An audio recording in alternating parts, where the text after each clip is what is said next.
One of the most difficult things about combinations and permutations questions is determining when the order matters and when it doesn't, because that dictates which formula you're going to use to count the total number of options. If the order does matter, you're going to get a much higher number of outcomes because the same elements in a different order counts as a new outcome, versus when the order does not matter, now that's combinations, and so you have a much smaller number of results. So in this circumstance, we've got a team of 12 players consisting of 4 boys and 8 girls on this varsity co-ed croquet team. And so the coach is going to take 7 team members in a minivan, and the rest are going to go in a car. So our focus is on the minivan, and they're going to get into this minivan at random. So what this means is we're not worried about where in the van they're sitting. So that means whatever that same group of 7 players is, the order in which they get into the car, where they're sitting, doesn't matter. We just care about them being in the car. So that indicates what we're dealing with, a combination.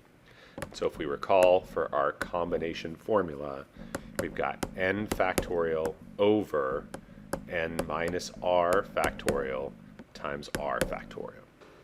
So in this first circumstance, we've got 2 boys and 5 girls are going to end up in the van.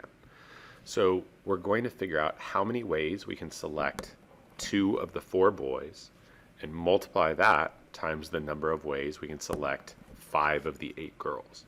So what we really have is 2 separate combinations questions that we're then going to multiply together. So for the boys, our n is 4, so 4 choosing 2.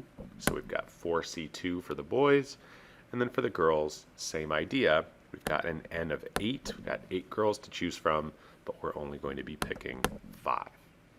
So in factorial form, that first expression is going to be n factorial, so 4 factorial over n minus r. 4 minus 2 is 2 factorial times r factorial, so another 2 factorial. And now for the second part of it, for the girls, we have 8 factorial in the top. 8 minus 5 is 3 factorial, and then times another r factorial, so times another 5 factorial. And so now we just have a cross-canceling bonanza for us to engage in. So 8 factorial over 5 factorial is going to leave us with 8 times 7 times 6, since everything 5, 4, 3, 2, 1 is going to cancel out. 4 factorial and 3 factorial are going to cancel out with just a 4 left over up top. Now 2 factorial and 2 factorial are just 2, so 2 times 2 is 4, so those 2 cancel out with the 4 that's up top, and so out of all that we're just left with 8 times 7 times 6, so 8 times 7 is 56, and then 56 times 6 is going to be 336. So this answer is much smaller than if we cared about where in the car the players were sitting. If sitting shotgun was different than sitting middle backbench versus by a window, then each same grouping of 7 players, we'd have to figure out how many ways we could shuffle them up, and so then we'd be using a permutation formula instead of a combination formula, which eliminates all of those shuffles. In the next scenario, we want all girls in the van. So we're not even going to consider the 4 boys, and so we're only going to be drawing from those 8 girls. So that means our n in this circumstance is 8, and we're going to be choosing 7 girls, and we don't have to worry about the boys at all. So in this case, n factorial, so 8 factorial over n minus r, so 8 minus 7 is 1 factorial, and then the r factorial gives us that 7 factorial. And so hopefully we can see that we're going to have almost complete overlap between the top and the bottom. The 1 factorial just equals 1, so 8 factorial over 7 factorial is going to leave us with just 8. There's 8 ways that we can pick 7 girls out of a group of 8. And essentially, it just means that 1 girl is being left out every single time. So this answer should make intuitive sense to us. For the next scenario, where we're asked to put all boys in the van, this one is not possible because we need 7 people in the van, but there are only 4 boys to choose from, so there's no way that we can fill all the spots. So that one we can go ahead and eliminate. For the next question, we want more boys than girls. So in that case, with 7 seats in the van, we've only got a scenario where we're going to have 4 boys and 3 girls. So in this case, we've got 4 boys, and of those 4 boys, we're going to be choosing all 4 of them. And then for the girls, we have 8 to choose from, and we're going to be picking 3.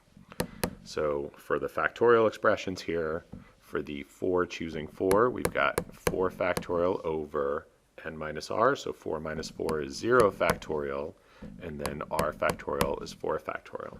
So right here we see why 0 factorial can't equal 0, because otherwise this problem would break. So 0 factorial equals 1 in order for this combinations formula to work properly.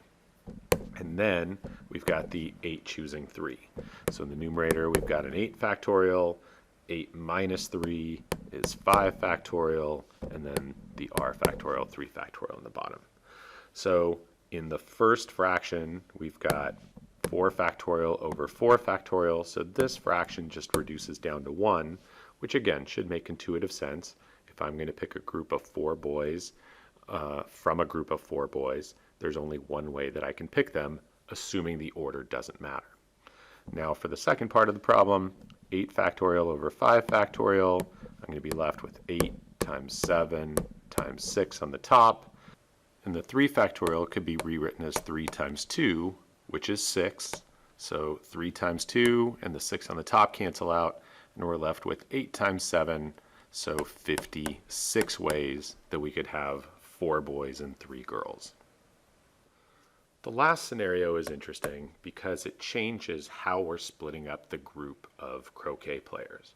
So this time we have 2 brothers that are isolated out, Mallet Matt and Wicket Wilson, from the rest of the group. So instead of having a boy-girl split, we instead have a brothers, of which we have 2, and others, of which we have 10. And so in this circumstance, we want to make sure that the 2 brothers are in the van, meaning from that group of 2 brothers, n equaling 2, we're going to pick both of them.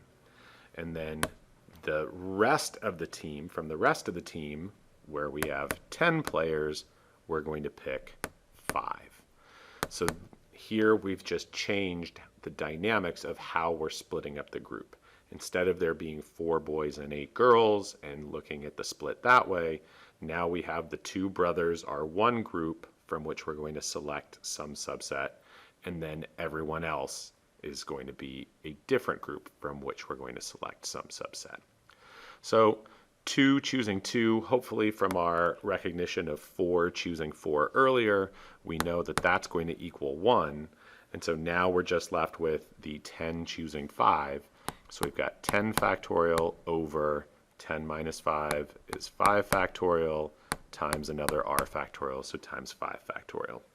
So if we scroll down to give ourselves a little space here, we've got 10 factorial is going to cross out with one of the 5 factorials, leaving us with 10 times 9 times 8 times 7 times 6, and then 5, 4, 3, 2, 1 all cancels out. But then we have the other 5 factorial, so we have a 5 times 4 times 3 times 2 on the bottom. And so now we can be creative about how we approach our reducing. We'd say, again, this 3 times 2 gives us 6, so that cancels out with the 6 up top. And then 5 and 10 leaves us with a 2 up top. 4 and 8, same thing. So if we're cautious and we read that carefully, whoops, we've got a 2 times 9 times 2 times 7. And so if we multiply all that out together, we end up with 252 ways that we could end up selecting the 2 brothers and then 5 other members of the team from the remaining group of 10.